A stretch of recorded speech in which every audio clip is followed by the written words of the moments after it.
ناظرین کرام، مرنے والے انسان کی روح اس کے جسم سے نکل کر عالم ارواح کی طرف پرواز کر جاتی ہے۔ انسان کے مرنے کے بعد اس کے جسم کا تعلق اس مادی دنیا سے ختم ہو کر عالم برزخ کے ساتھ جڑ جاتا ہے۔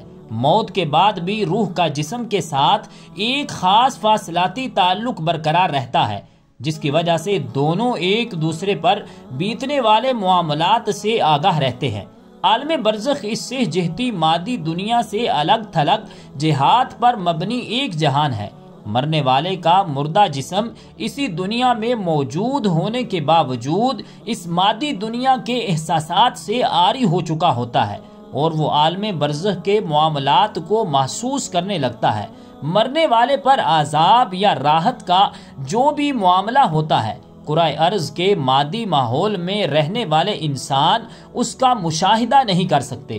اسے صرف وہی جان سکتا ہے جو موت کی دہلیز کو پار کر کے عالم برزخ کے ساتھ رابطہ قائم کر چکا ہو۔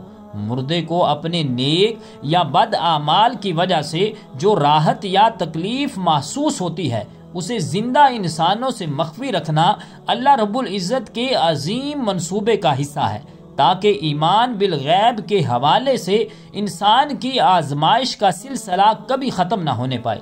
حکیم الامت علامہ محمد اقبال نے اپنے بہت سے اشعار میں موت کو ایک نئی زندگی کے آغاز کے طور پر پیش کیا ہے۔ ان کے چند اشعار ملاحظ ہوں کہ موت تجدید مذاق زندگی کا نام ہے، خواب کے پردے میں بیداری کا ایک پیغام ہے، اور موت کو سمجھے ہے غافل اختتام زندگی ہے یہ شام زندگی صبح دوام زندگی۔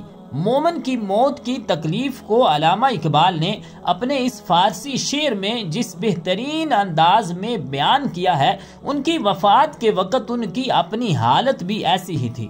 نشان مرد مومن بات گویم چوں مرگ آید تبسم بر لب اوست، یعنی میں تجھے مرد مومن کی نشانی بتاتا ہوں کہ جب اسے موت آتی ہے تو اس کے ہونٹوں پر مسکراہٹ آ جاتی ہے۔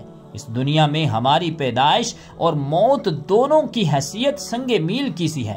ہماری اصل پیدائش لاکھوں سال قبل ہوئی تھی، جس کے بعد ہم اپنی زمینی پیدائش کے انتظار میں ایک طویل زمانے تک عالم ارواح میں قیام پذیر رہتے ہیں۔ اسی طرح زمینی موت بھی ایک سنگ میل ہے، جس کے بعد ہم انعقاد قیامت کے انتظار میں طویل زمانے تک عالم برزخ میں قیام کرتے ہیں۔ ناظرین کرام، دنیا میں سب سے بڑی حقیقت موت ہے۔ بچہ ہو، بوڑھا ہو، جوان ہو، امیر ہو یا غریب، یہ کسی کو نہیں بخشتی۔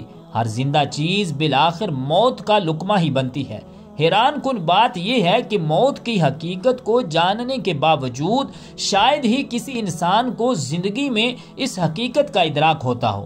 ہر انسان اپنی جگہ پر فرعون یا قارون بننے کی کوشش میں لگا رہتا ہے۔ وہ یہ بھول جاتا ہے کہ اس نے خالی ہاتھ قبر میں جانا ہے اور زندگی کی ان بدتمیزیوں، بد اخلاقیوں اور بدمعاشیوں کا بالآخر حساب بھی دینا ہے۔ کچھ بھی تو باری تعالیٰ سے چھپا نہیں رہتا۔ اس دنیا کا حساب اور اس دنیا کی سزا تو کچھ بھی نہیں۔ وہاں کا حساب کتاب اور وہاں کی سزا جو قرآن کریم میں بتائی گئی ہے بہت سخت ہوگی، جس کا یہاں تصور بھی نہیں کیا جا سکتا۔ یہ سب کچھ جاننے کے باوجود انسان گناہ کی زندگی سے باز نہیں آتا۔ دولت کی ہوس اور نفسانی خواہشات انسان پر غالب آ جاتی ہیں اور انسان اپنی آخرت خراب کر لیتا ہے۔ رب ذوالجلال کی بارگاہ اقدس میں دعا ہے کہ خالق کائنات ہمیں اپنی آخرت سنوارنے کی توفیق اور ہمت عطا فرمائے۔ آمین بجاہ النبی الکریم الامین۔